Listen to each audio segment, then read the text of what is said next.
Hi സുഹൃത്തെ, താങ്കളിന്ന് താങ്കളുടെ പേഴ്സണെക്കുറിച്ചോ താങ്കളുടെ ഒരു ജീവിതത്തെക്കുറിച്ചോ മുന്നിട്ടുള്ള കാര്യങ്ങൾ അറിയാൻ ആഗ്രഹിക്കുന്നുണ്ടെങ്കിൽ നമുക്ക് നോക്കാം. ലൈഫിൽ താങ്കൾ ആരെങ്കിലും ഇഷ്ടപ്പെടുന്നുണ്ടെങ്കിൽ ആ വ്യക്തി താങ്കളെക്കുറിച്ച് എന്നാണ് ചിന്തിക്കുന്നത്, താങ്കൾ എങ്ങനെയാണ് ആഴത്തിൽ മനസ്സിലാക്കുന്നത്, താങ്കൾക്ക് ആ വ്യക്തി ഇഷ്ടമുണ്ടെങ്കിൽ അതെങ്ങനെ പറയാൻ സമയമായോ എന്തെങ്കിലും സാധ്യതയുണ്ടോ നമുക്ക് നോക്കാം. എൻ്റെ പേര് അംബിക എന്നാണ്. ഞാനൊരു പ്രൊഫഷണൽ ടാരോട്ട് റീഡറാണ്. നിങ്ങൾക്ക് എന്തെങ്കിലും ടാരോട്ട് സംബന്ധമായ കാര്യങ്ങൾ, ജോബ് സംബന്ധമായിട്ടോ അല്ലെങ്കിൽ റിലേഷൻഷിപ്പ് സംബന്ധമായിട്ടോ എന്തെങ്കിലും കാര്യം അറിയാൻ ആഗ്രഹമുണ്ടെങ്കിൽ എന്നെ കോൺടാക്റ്റ് ചെയ്യാവുന്നതാണ്. അപ്പോൾ നമുക്ക് നോക്കാം. താങ്കളുടെ ഇപ്പോഴത്തെ പ്രസൻറ്റ്, എപ്പോഴും നമ്മൾ നോക്കുന്നത് താങ്കളുടെ ആ വ്യക്തിയുടെ, അതായത് താങ്കളുടെ പ്രസൻറ്റ് എനർജിയാണ്. താങ്കളുടെ പ്രസൻറ്റ് എനർജി നമുക്ക് നോക്കാം. താങ്കളുടെ പ്രസൻറ്റ് എനർജി ഓക്കെ, താങ്കളുടെ പ്രസൻറ്റ് എനർജി നമുക്ക് നോക്കാം. നൈറ്റ് ഓഫ് സോഡ എന്ന് പറഞ്ഞാൽ താങ്കൾ വളരെ വേഗത്തിൽ ഓരോ കാര്യങ്ങൾ ചെയ്യുന്നൊരു ക്യാരക്ടറായിട്ടാണ് കാണുന്നത്. ഒരുപക്ഷെ ചിന്തിക്കാതെ പ്രവർത്തിക്കാതെയൊക്കെ എടുത്ത് ചാടുന്ന വ്യക്തിയായിരിക്കാം. അതല്ല എങ്കിൽ താങ്കൾ എന്തായാലും താങ്കൾ വളരെയധികം വേഗത്തിൽ എന്ത് കാര്യമാണെങ്കിലും ചിന്തിക്കാതെ ഇറങ്ങിത്തിരിക്കുന്നൊരു കാര്യമായിട്ടാണ് കാണുന്നത്. എന്തിനും ഏതിനും ഒരു 2 പ്രാവശ്യം ചിന്തിച്ചിട്ടിറങ്ങുക. അപ്പോൾ അത് അങ്ങനെ ഒരു ക്യാരക്ടറായിട്ടാണ് കാണുന്നത്. പിന്നെ താങ്കളെക്കുറിച്ച് താങ്കളുടെ പേഴ്സൺ എന്താണ് ചിന്തിക്കുന്നത് നമുക്ക് നോക്കാം. താങ്കളുടെ പേഴ്സൺ ചിന്തിക്കുന്നത് 2 തരത്തിലുണ്ട്. അതായത് താങ്കളെക്കുറിച്ച് താങ്കളുടെ പേഴ്സൺ ചിന്തിക്കുന്നത് ഇത് താങ്കളായിട്ടുള്ള റിലേഷൻഷിപ്പ് മുന്നോട്ട് പോകണോ വേണ്ടയോ എന്ന് 2 തരത്തിൽ ചിന്താഗതിയുള്ളത്. ചില സമയങ്ങളിൽ അത് വേണമെന്നും ചില സമയത്തിൽ വേണ്ട എന്നും 2 തരത്തിലാണ് ചിന്തിക്കുന്നത്. അങ്ങനെയായിരിക്കാം താങ്കളുടെ പേഴ്സൺ താങ്കളെക്കുറിച്ച് ചിന്തിക്കുന്നത്. അതുപോലെ ഒരു ക്യാരക്ടറിലൊക്കെ പോകുന്നത്, അതായത് ഇവിടെ പുറകിൽ കാണുന്ന ഈ വെള്ളം കണ്ടറിയാം, ഒരു ഉയർന്ന് പൊങ്ങി താഴുന്നൊരു വെള്ളമാണ്. അവിടെ കപ്പലുകൾ പോലെ അവസ്ഥ നോക്കും, കപ്പൽ അതുപോലെ തന്നെ വർദ്ധിക്കുന്നത്. അപ്പോൾ അതേപോലെ തന്നെയാണ് ചില സമയത്ത് വളരെയധികം താല്പര്യമുണ്ട്, ചില സമയത്ത് താല്പര്യമില്ല. അങ്ങനെയായിരിക്കാം താങ്കൾ അദ്ദേഹത്തിന് പെരുമാറുന്നത്. അതുകൊണ്ടായിരിക്കും അദ്ദേഹമാണ് ചിന്തിക്കുന്നത്. അപ്പോൾ താങ്കളെക്കുറിച്ച് ആ വ്യക്തി ആഴത്തിൽ ചിന്തിക്കുന്നതെന്ന് നമുക്ക് നോക്കാം. അദ്ദേഹത്തിൻ്റെ മനസ്സിൽ താങ്കളെക്കുറിച്ച് ആഴത്തിൽ എന്താണെന്ന് വെച്ചാൽ വീൽ ഓഫ് ഫോർച്യൂണാണ്. വീൽ ഓഫ് ഫോർച്യൂൺ ഇതൊരു മേജർ ആക്കുന്ന കാർഡാണ്. ഇപ്പോൾ ഈ കാർഡ് വരുമ്പോഴത്തേക്ക് നമ്മൾ പറയുന്നത് എന്താണെന്ന് വെച്ചാൽ ചിലപ്പോൾ ഇപ്പോൾ നടക്കുന്ന കാര്യങ്ങൾക്ക് ഒരു പ്രത്യേകിച്ച് മീനിങ് നമുക്ക് ഈ കാര്യത്തിൽ പറയാൻ പറ്റില്ല. ഇപ്പോൾ നടക്കുന്ന കാര്യം ഇതിൽ വളരെ മോശമായി ആണെങ്കിൽ അത് പിന്നീട് നല്ലതായിട്ട് വരുന്നിട്ടാണ് കാണുന്നത്.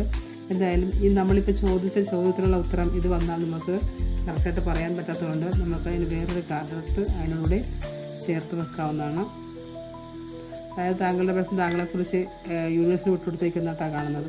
അപ്പോൾ എന്തായാലും നമുക്ക് അതിനോട് ചേർത്ത് നോക്കാം. അപ്പോൾ പേജ് ഓഫ് വാൺസ് എന്ന് പറഞ്ഞാൽ താങ്കളുടെ അതായത് 10 ഓഫ് വാൺസ് കഴിഞ്ഞിട്ടുള്ളതാണ് പേജ് ഓഫ് വാൺസ്. ഒരു പുതിയ തുടക്കമാണ്. അപ്പോൾ അദ്ദേഹം താങ്കളുടെ കുറിച്ച് ചിന്തിക്കുന്നത് താങ്കളുടെ ലൈഫിൽ താങ്കൾ ഇപ്പോൾ വളരെയധികം ക്രൂഷ്യൽ പോയിന്റിലൂടെ കടന്നുപോയി, വളരെയധികം വേദനാജനകമായ അവസ്ഥകളിലൂടെ കടന്നുപോയിട്ട് ഇപ്പോൾ ഒരു പുതിയ തുടക്കത്തിലേക്ക് താങ്കൾ വന്നിരിക്കുകയാണ്. നല്ലൊരു പാഷനായ താങ്കൾ നല്ല ലൈഫിലേക്ക് താങ്കൾ ഇറങ്ങി പുറപ്പെട്ടിരിക്കുന്ന ഒരു പുതിയ എനർജറ്റിക് പേഴ്സണായിട്ട് താങ്കളുടെ പേഴ്സൺ ഇപ്പോൾ നല്ല ആഴത്തിൽ ചിന്തിക്കുന്നത്, താങ്കളെക്കുറിച്ച് അങ്ങനെ ചിന്തിക്കുന്നത്. അപ്പോൾ നമ്മൾ അടുത്തായിട്ട് ചോദിക്കുന്നത് താങ്കൾക്ക് താങ്കളുടെ പേഴ്സണോട് താങ്കളുടെ സ്നേഹം അല്ലെങ്കിൽ അത് തുറന്നു പോകാൻ സമയമായോ എന്നാണ്. അപ്പോൾ അങ്ങനെ ചോദിച്ചപ്പോഴത്തേക്ക് കണ്ട ഏറ്റവും വൺസാണ്. തീർച്ചയായിട്ടും താങ്കളുടെ മനസ്സിലുള്ള എന്തെങ്കിലും ആഗ്രഹം ഉണ്ടെങ്കിൽ തുറന്ന് പറയാം എന്നാണ് ഇപ്പോൾ പറഞ്ഞിരിക്കുന്നത്. അതിന് എന്തുമാത്രം സാധ്യതയുണ്ടെന്ന് നമുക്കൊന്ന് ഒന്നുകൂടി നോക്കാം. നിങ്ങളുടെ റിലേഷൻഷിപ്പിൽ എന്തുമാത്രം സാധ്യതയുണ്ടെന്ന് നോക്കാം. അത് തുറന്ന് പറഞ്ഞാൽ അത് തീർച്ചയായിട്ടും എങ്ങനെയാണെന്ന് നോക്കാം.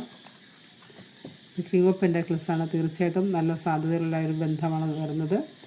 അപ്പോൾ തീർച്ചയായിട്ടും അത് നിങ്ങളുടെ ലൈഫിലേക്ക് താങ്കളുടെ പേഴ്സണോട് താങ്കളുടെ മനസ്സ് തുറന്ന് പറയുകയോ അക്സെപ്റ്റ് ചെയ്താൽ തീർച്ചയായിട്ടും താങ്കളുടെ ലൈഫിലേക്ക് വളരെയധികം പോസിറ്റീവായിട്ട് ആ വ്യക്തി കടന്നു വരുന്നതാണ്. നിങ്ങളുടെ ലൈഫ് നല്ലൊരു, അതായത് കിങ് ഓഫ് പെൻറ്റാക്കിൾസ് ലാസ്റ്റ് വരെ പോകുന്നൊരു കാർഡാണ്.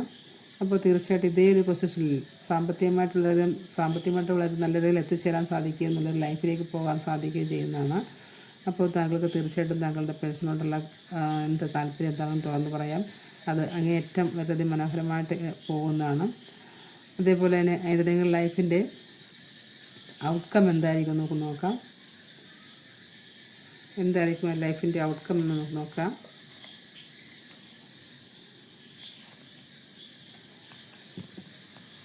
ഇതിപ്പോൾ നോക്കിയപ്പോഴത്തേക്ക് ഔട്ട്കം നോക്കി കിട്ടിയിരിക്കുന്നത് 3 of Swords ആണ്. 3 of Swords എന്ന് പറഞ്ഞാൽ ഇവിടെ കാണിച്ചിരിക്കുന്നത് ഇതാണ് 3 വാള് കുത്തിയിറക്കിയിരിക്കുന്ന കാണുന്ന ഹൃദയത്തിൽ. അപ്പോൾ അതിൻ്റെ ഔട്ട്കം എന്ന് പറഞ്ഞാൽ തീർച്ചയായിട്ടും നിങ്ങളുടെ ഈ ഇപ്പോഴത്തെ സിറ്റുവേഷനിൽ നിങ്ങളുടെ ഹൃദയത്തിൽ ഇപ്പോൾ ഇതുപോലെ വാള് നിറഞ്ഞിരിക്കുകയാണെങ്കിൽ ഇതിൽ നിന്ന് നിങ്ങൾക്ക് റിലീസ് ചെയ്യാൻ പറ്റും. അപ്പോൾ ഇതിൽ നിന്നുള്ളൊരു മോചനമാണ് ഇവിടെ കാണുന്നത്. നമ്മൾ ഔട്ട്കമായിട്ട് ചോദിക്കുമ്പോൾ ഈ കാർഡിനെ നമുക്കൊരു പോസിറ്റീവായിട്ട് എടുക്കാവുന്നതാണ്. അപ്പോൾ തീർച്ചയായിട്ടും ഇപ്പോൾ നിങ്ങൾ നിരാശയിലിരിക്കുകയാണെങ്കിൽ വേദനാജനകമായിട്ടിരിക്കുകയാണെങ്കിൽ ആ ഒരു സിറ്റുവേഷനിൽ നിന്നും തീർച്ചയായിട്ടും നിങ്ങൾക്ക് മോചനം ലഭിക്കുന്നതായിട്ടാണ് കാണുന്നത്. അപ്പോൾ എന്ത് തന്നെയാണെങ്കിലും താങ്കളുടെ ലൈഫിൽ നല്ലൊരു പോസിറ്റീവായ ലൈഫ് താങ്കളിലേക്ക് വരട്ടെ. ഇനിയെങ്കിലും താങ്കളുടെ ലൈഫ് ഈശ്വര അനുഗ്രഹത്താൽ നല്ലൊരു നിലയിലേക്ക് എത്തിച്ചേരട്ടെ എന്ന് ആശംസിക്കുന്നു. അപ്പോൾ അതിനായിട്ട് ഞാനും പ്രാർത്ഥിക്കുന്നു. Thank you for watching video. നിങ്ങൾക്ക് ഇഷ്ടപ്പെടുകയാണെങ്കിൽ അത് കമൻറ്റ് ചെയ്യുക, ലൈക്ക് ചെയ്യുക. നിങ്ങൾക്കിങ്ങനെ ഒരു ആഗ്രഹം ഉണ്ടെങ്കിൽ അത് റെസിനേറ്റ് ചെയ്യാവുന്നതാണ്, അത് ക്ലെയിം ചെയ്യാവുന്നതാണ്. തീർച്ചയായിട്ടും നിങ്ങളിലേക്ക് അത് വരുന്നതാണ്. എൻ്റെ വീഡിയോ കമൻറ്റ് ചെയ്യുക, ലൈക്ക് ചെയ്യുക, സബ്സ്ക്രൈബ് ചെയ്യുക. ഇഷ്ടപ്പെട്ടാൽ അത് ഷെയർ ചെയ്യുക. ഓക്കെ.